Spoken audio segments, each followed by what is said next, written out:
Hi, it's Jason at Jordanbikes. They've got for you Suzuki Gladius 650. There's a cracking little example as this, with all the right little extras on it that you'd want, whether it's your first bike or just an all great round commuting bike.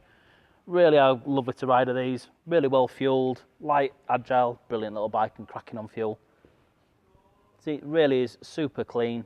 It's got a lovely Two Brothers Racing Black Series pipe, and we've just put a brand new chain and sprockets on it, so it's ready to go. Tail tidy on the back as well, smarten it all up. And then we'll show you the dashboard. It's got a gear indicator, which a lot of people do like to have, and 16,416 miles, and it's a 2010 on a 10 plate. So we'll let you hear that exhaust.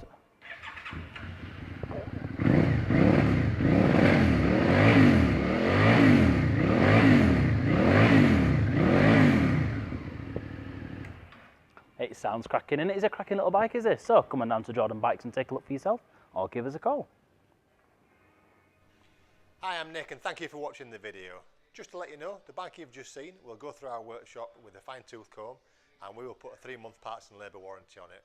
We're so confident it's a good bike that we're happy to extend that for 1, 2 or even 3 years. We also offer finance and PCP on all our bikes subject to status, and the PCPs are on bikes up to 4 years old. So if you like it, give us a call and get it bought before somebody else does. Thank you. Cheers.